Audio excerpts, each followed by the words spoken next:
Why did the chicken cross the road? To collect his money from Antonio Brown. Duh.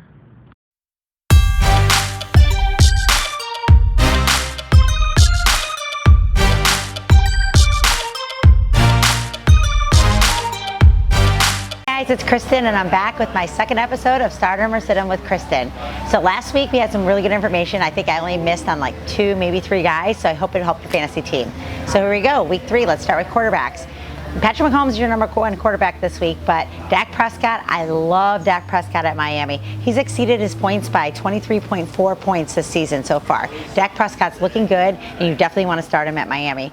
Obviously, you have all the regular players. You know, you want to start Aaron Rodgers, you want to start Tom Brady, all those guys. If your quarterback got hurt last week, let's say you had a Ben Roethlisberger or Drew Brees, some guys you can consider picking up for week 3 here. Jameis versus the Giants. I think Jameis is going to have a great game versus the Giants. He seems to be figuring things out. He's got great chemistry with Chris Godwin there. So Jameis versus the Giants is an option there. He's your number 13 quarterback this week. Matthew Stafford, I think, is a sleeper. He's still out there on a lot of waiver wires. You can pick up Matthew Stafford against that Philadelphia secondary that they are very, very weak, and they're giving up some big plays. Also, Kyler Murray. People have been hot on him, cold on him, bust, not bust. But Kyler, I think, is going to have a good game. He's exceeded 300 yards in both games this year. So Kyler could be a guy you can look at. And Jimmy G, I think he's going to do well. He's playing at home against Pittsburgh, and Pittsburgh's secondary has been giving up a lot of big plays. So Jimmy G could be another guy. And I have to tell you guys, Josh Allen is still out there in a lot of leagues, and I don't know why people are picking him up. He's like the second coming of Cam Newton. So if you can get a Josh Allen, he's great. He can rush. He's really found some receivers there. So you really want a Josh Allen if you can. He's a top 5 quarterback, I think, this week. Staying away from Andy Dalton has looked great the last 2 weeks. I'm staying away from Andy Dalton in Buffalo. That Buffalo defense is too good, and I think Andy Dalton's going to have a tough day up in Buffalo. Daniel Jones. All right, guys, come on. He's a rookie. He's taking over for Eli Manning on a terrible Giants team. People are saying he's a sleeper. We have no idea what he's going to do. He has no receivers. You got to stop with this Daniel Jones stuff. And you're sitting him. Wait till you see what he can do. If you want to pick him up, put him on your bench. Save him for later, maybe if he has some flashes. But do not start Daniel Jones at Tampa Bay. That Tampa Bay defense looked really good against Cam Newton last week, and I think they're going to do the same thing at home. Another guy, I'm not staying away from this Cleveland game. Baker and Jared Goff. I'm not starting either of these guys. Baker's touchdown to interception ratio is 2-4. He's really inaccurate, and he's missing targets. So I don't like Baker. Keep him on your roster, but put him on your bench until he starts proving us good. And Jared Goff on the road against the stout Cleveland defense. I'm not starting him either. Also staying away from Derek Carr. And I was high on Matt Ryan last week, and he did good for you. But I'm staying away from Matt Ryan this week as well. And Cam Newton, he's got that foot injury, so we'll see what happens with him. But he had a terrible game last week, so I benched Cam Newton as well. All right, guys, we're on to running backs now. David Montgomery, I told you to stay away from him last week. But you know what? I think his carries tripled from week 1 to week 2. He's looking to be the lead back there in Chicago. So I really like David Montgomery. I think he's going to have about 15 to 20 carries this week. And I'm going to promise you guys this. He's going to have 1 touchdown for you, all right? They're playing at home in Washington. I don't know where they're playing, but they're playing against Washington, so I think he's going to have a touchdown. On the other side there, Tariq Cohen has showed me nothing this season. If you have Tariq Cohen, put him on your bench. David Montgomery's the guy with the Chicago Bears. Frank Gore. Devin Singletary is questionable, probably not going to play, and Gore had a great game last week. And almost every single one of my leagues, and I'm in 4, which is absolutely ridiculous, and I don't know how I got talked into that, but Frank Gore, he's on the waiver wire in a lot of leagues. So pick up Frank Gore. He's going to be great this week against Cincinnati. If you're looking for that flex position, Peyton Barber, he's not a starter on a lot of teams. He's been a running back 1 or 2 or 3 all season. I think Peyton Barber's going to have a big game. He gets 100% of the touches when Tampa Bay is leading. So Peyton Barber's a guy you want to look at. Raheem Mostert, I hope I said his name right. He had a great game. Him and Matt Breida, the two-headed monster there in San Francisco, I think they're going to do really well. He's also available on a lot of waiver wires. And I really like Carlos Hyde this week against the Chargers. This feels like a Carlos Hyde type game, not a Duke Johnson type game. And the Chargers have been getting lit up by running backs. So I really do like Carlos Hyde this week. You're going to want to start him after I said sit him last week. On the other side, also Royce Freeman. I really like Royce Freeman. He took over the spot for Phillip Lindsay. They're kind of splitting 50-50, but against Green Bay, if you need a flex position or you're searching for somebody, I think Royce Freeman's going to be your guy, and I'm going to put Phillip Lindsay on the bench this week. Another guy, I'm really sorry that I told you guys to start Adrian Peterson last week, and he had 25 yards, so that's my bad, and I apologize. He was one of the few guys, though, that I really missed on, but I'm sitting him this week. It looks like Adrian Peterson's career might be over there, and a little sad to see, but Adrian Peterson, you're definitely going to sit. And Latavius Murray, I was high on this guy earlier in the year. I thought he was going to be a great backup and fill in from Alvin Kamara when Mark Ingram left. But Latavius Murray hasn't showed me much, and I think in Seattle, against that Seattle defense, if you can afford to, sit Latavius Murray. James Conner, guys, I don't know what's going on. He's now become a top 5 pick to a running back 2, maybe flex guy. If you can sit James Conner, I'm sitting James Conner against San Francisco. If you have 2 other running backs that you can throw in there and maybe another receiver in your flex. He's got this ankle injury. He hasn't shown me much. He might get a little bit more carries with Mason Rudolph at quarterback, but I think they're going to be playing from behind. So I think that if you can afford to sit James Conner, sit him.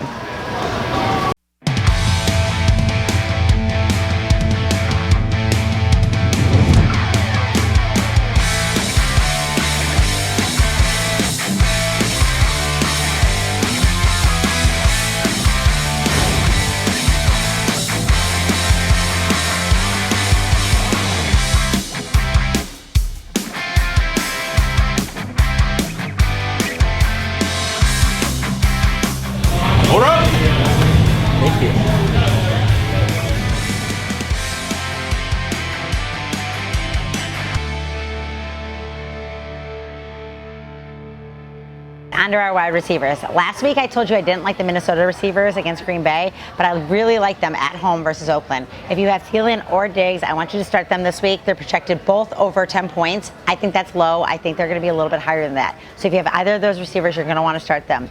All right, my pride and joy of last week, Chris Godwin. Loved Chris Godwin last week. I like him again against the Giants. Him and Jameis seem to have that connection there. They seem to really like each other there. So Chris Godwin, again, you want to start him this week. Kenny Golladay was another guy I told you to start last week. He had 117 yards on 8 catches and a touchdown. I said Matthew Stafford's probably going to be a little bit of a sleeper against that Philadelphia secondary. And I think Kenny Golladay is a guy you want to look at as well. Larry Fitzgerald, the veteran, the great Larry Fitzgerald and Kyler Murray have been hooking up, and Christian Kirk. So either of these Arizona receivers I think are going to do well against Carolina. Carolina gave up 26.1 points to Chris Godwin in the slot last week. So Larry Fitzgerald and Christian Kirk are 2 guys that you would like to look at to start as well. I'm starting Calvin Ridley at Indianapolis. Some sleepers here. Nelson Aguilar on the Philadelphia Eagles. He stepped in last week and had a touchdown when the rest of the receiving corps were on their way to the hospital. I mean, they lost every receiver in Philadelphia last week. So Aguilar's going to be there, and he's going to be making some big catches. And Randall Cobb, with Michael Gallup out, you want to look at Randall Cobb. And if you need a deep sleeper, if you got to pick up a receiver off the waiver, Devin Smith from The Ohio State University is available on the Dallas Cowboys, and he might have a big week with Michael Gallup off as well. 2 of these rookies, guys, we got Deebo Samuel and DK Metcalf, and they are playing out of their mind. I really like them. Deebo Samuel's on the field 63% of the snaps. Opposing quarterbacks have been giving up 500 yards and 5 touchdowns to slot receivers in Pittsburgh, 2 opposing quarterbacks. So Deebo Samuel, if you can reach for him, get him, or DK Metcalf. Other side of the ball, Allen Robinson. I know he's your wide receiver 1 in Chicago, but Mitchell Trubisky sucks. He cannot throw an accurate pass. They are uncatchable passes, and when he does pass, he's spreading it around a little bit. Allen Robinson is on your bench this week, along with James Washington and Robbie Anderson. A lot of quarterbacks went down last week. I don't even know who this guy the Jets are starting. So you're sitting Robbie Anderson, and I don't know about this chemistry with Rudolph and James Washington, so you want to sit them. I'm also sitting the Bengals receivers in Buffalo. Tyler Boyd and John Ross are going to have a hard time with that Buffalo defense that is quietly one of the best defenses in the league. Terry McLaurin had a great 2 weeks. I'm not starting him against Chicago. He's still a great player, but that Chicago defense is going to shut him down and Case Keenum down. And Jarvis Landry, man, it sucks. I'm a Browns fan. Love Jarvis Landry. They're not even looking his way. So Jarvis Landry for 2 weeks in a row is on my bench again. All right, guys, on to the tight ends now. Mark Andrews, I don't know who you are or where you came from, but you're starting Mark Andrews. This guy has been a stud for Baltimore, and Kansas City's defense, we know, is lackluster, so you can put up some points. Lamar Jackson loves him. Mark Andrews, you're starting. Greg Olsen had a great week last week, and even if Cam Newton doesn't play, Greg Olsen is showing up there. I think Greg Olsen's going to be great with whatever quarterback plays, so you're going to want to play him against Arizona. And I take this back, and I said that Jason Witten was going to be there for blocking. Jason Witten had a touchdown last week, so I'm very sorry. And I'm starting Jason Witten against Miami. Again, with Michael Gallup being out, Jason Witten's going to see a lot more touches there, so you want to start Jason Witten. sit him this week. Darren Waller. I've been pretty high on Darren Waller this season. I'm sitting him at Minnesota. Minnesota's been great at not giving up points to tight ends. Jimmy Graham was shut down against them. Austin Hooper was shut down most of the game. So Darren Waller is a guy you want to start in Minnesota. On the other side of the ball there, Kyle Rudolph. Has anyone seen Kyle Rudolph? If you have Kyle Rudolph, do not play Kyle Rudolph this week. Jared Cook at Seattle. He's been quiet this year as well. I think he worked really well in that Oakland offense. I don't think he's working that well in the New Orleans offense, especially with Drew Brees out. You're going to see a lot of Taysom Hill and Teddy Bridgewater. So I'm sitting Jared Cook. I'm sitting Vance McDonald with Ben Roethlisberger out. And David Njoku, guys, probably has a broken wrist, is going to be out for a month. So if you have the Browns tight end, you're going to want to look at the waiver wire and look at picking up some guys. All right, guys, defenses. I'm going to start with the sit-ems this week because it's going to be a big surprise, but your number one overall defense, the Baltimore Ravens. If you can pick up somebody else, you've got to sit the Ravens against Kansas City this week. Patrick Mahomes is on fire. He can make me look like a Hall of Fame receiver. So if you have the Ravens defense, you might want to pick someone up this week. Dallas versus Miami. Obviously, anyone versus Miami. That could be your scheme this year. Just pick up every defense playing Miami, and you're going to have a really good shot. I like New England versus the Jets. Again, I don't know. Luke Fark I think that's his name. So you want New England against the Jets with that quarterback situation. Bills versus Cincinnati. The Bills, I don't know why people are still sleeping on the Bills. They are really good. I heard on another show today, best team in New York, the Buffalo Bills. So circle the wagons and play the Bills defense. And Green Bay versus Denver. That Green Bay defense, guys, they were so bad last year. They're quietly coming together as one of the really good defenses in the league. So you're starting Green Bay. The other one I'm sitting the Saints defense, and they could prove me something. They've given up a lot of points. They've given up a lot of yards. That secondary is not nearly what we thought they were preseason. So the Saints defense, you're definitely sitting them at Seattle. I think Russell Wilson's going to pick them apart. Hey, join us every Sunday right here at Rafferty's from noon to 1 for the best pregame show in Florida, Sports Arena.